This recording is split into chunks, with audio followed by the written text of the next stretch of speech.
E aí pessoal, voltamos para a segunda parte do vídeo post. Se vocês estiverem notando alguma diferença na qualidade da imagem ou no enquadramento, a gente teve que mudar de câmera para gravar porque a outra acabou a bateria. Mas o importante é o conteúdo mesmo. Então, vamos lá.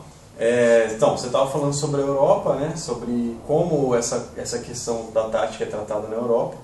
Então, desculpa aí te interromper e manda ver. Não, tudo bem. Bom, então, na Europa a gente pode observar que, por exemplo, jogos da Liga dos Campeões da Europa, os campeonatos nacionais, a Copa enfim, Copa da UEFA, Eurocopa, todos esses eventos, o posicionamento tático é feito corretamente. Então as equipes são distribuídas em campo do jeito que jogam mesmo, né? No 4-2-3-1, enfim, todas as... Você saiu de dizer assim, que o que aparece na TV, naquele campinho, é exatamente o que vai acontecer. O que acontece. E também lá a tática é mais abordada do que aqui. Ah, sim. Então, eu acho que lá eles têm um conhecimento tático maior do que o brasileiro.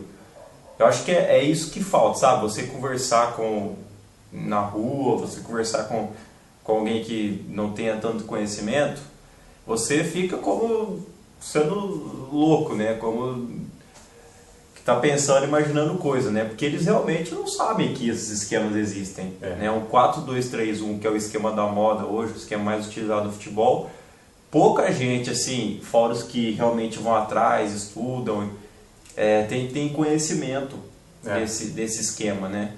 A tática é muito abordada na internet. Tem vários blogs aí, vários sites que abordam a tática, mas se a pessoa não for atrás, não tiver acesso, não vai adiantar nada. Ela não vai saber, vai achar que é só aquelas táticas que aparecem. E isso me incomoda muito. E incomoda também muito aos meus amigos que entendem também um pouco e tal. E a gente conversa às vezes sobre isso.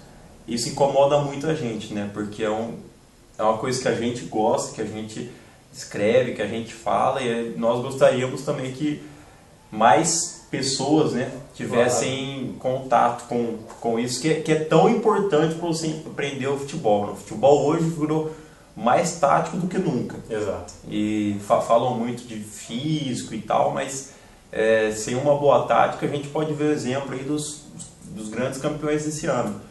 Corinthians, Chelsea, Espanha, todos têm na tática sua principal força. São times que não tem uma força física tão grande, que não assim, tão grande que eu falo assim, com tanto destaque, sim, com tantos jogadores que vamos falar os brucutu, né, que é usado, né? Sim. Mas enfim, os cabeças de bagre aí, Brutamonte, que é mais usado pelo povão aí, e são times que sabem jogar, que são assim, tem menos físico e mais tático, e eles ganharam na tática. Entendi. Então eu vejo a tática como o principal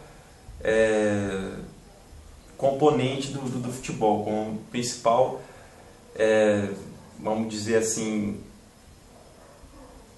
principal força, principal arma do futebol, né, nesse futebol moderno de hoje. Eu acho que eu pelo menos gostaria muito que a tática fosse mais abordada nos programas de TV, nos jogos, pelos comentaristas, pelos narradores, enfim, por todos, que infelizmente não é tão abordado assim, né? Entendi.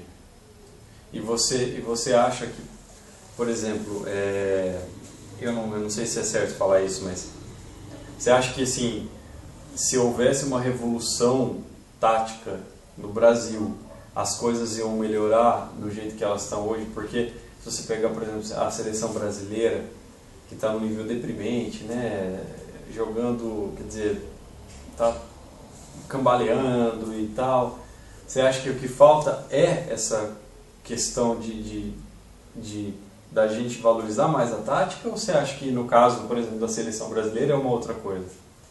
No caso da seleção, eu acho que nesse caso é outra coisa. É outra coisa. Tá? Nesse caso é mais a parte técnica, né? A parte da joia ali, do jogador, que vai entrar em campo. Sim. Esse é o maior problema, né? Não é nem a parte tática. Mas quer dizer, eles têm a tática, mas eles não têm quem faz, né? Sim, enfim, eu acho que passa muito pela parte técnica o caso da seleção. Só que no meu modo de vista, o Brasil, o jogador brasileiro é muito, assim como o torcedor brasileiro, é muito pobre taticamente. Uhum. É muito pobre taticamente. Eu acho que o jogador na Europa, ele cresce muito taticamente porque eles privilegiam essa parte, a parte mais de você usar a cabeça, de você enxergar o jogo, de você aumentar seu campo de visão. Entendi. E eu acho que isso não é muito tratado no Brasil. Entendi. Eles ainda, o jogador brasileiro ainda tem aquele velho problema, de abaixar a cabeça e ir embora com a bola, tentar fazer fila e marcar um golaço, sendo que às vezes o companheiro tá melhor posicionado do que ele. E isso na Europa é mais desenvolvido. Às vezes ele nem sabe para onde olhar, né? A visão periférica dele é menor do que o jogador da Europa. Essa é a minha visão. Entendi. Entendeu? Lá é um futebol muito mais estudado, um futebol muito mais pragmático nessa parte. Não à toa eles estão no topo do mundo, né? Nesse momento sim. Porque chegou uma hora no futebol que só aquela ginga, só aquela coisa do brasileiro não dá mais certo, né? O Brasil não evoluiu, o Brasil parou. É exatamente esse o ponto, né? Que a gente está falando, né? Que o Brasil parou e a Europa evoluiu. Entendeu? Hoje o futebol já não é mais aquela ginga. Já não é só o jogador, só o jeito moleque, né, que eles falam, né? Isso. Futebol hoje é o grupo, é o coletivo, é você saber atacar e se defender. Uhum. É o que o Corinthians fez na Libertadores, é o que o Fluminense fez nesse brasileiro. São times que não são brilhantes tecnicamente, não fazem goleadas, não dão aquele show, só que sabem decidir o jogo, sabem ganhar o jogo. Entendi. Eu acho que é isso que falta no Brasil ainda, em todos os times, de modo geral, que se encontra mais na Europa, né? Mas isso é minha opinião, claro, né? claro. Acredito que é mais minha opinião. Entendi. Bem, você tem mais alguma coisa a falar? Você quer? A gente pode fazer uma terceira parte aí sobre. Vamos fazer o papo, tá bom, bom, bom, né? tática, eu acho que nunca é demais a gente falar. Tá certo. Então, pessoal, terceira parte vem aí. A gente está tentando fazer videozinhos curtos para melhorar a visualização de vocês, né? Não ficar uma coisa tão... Fica muito maçante. Tá? Então, até a terceira parte.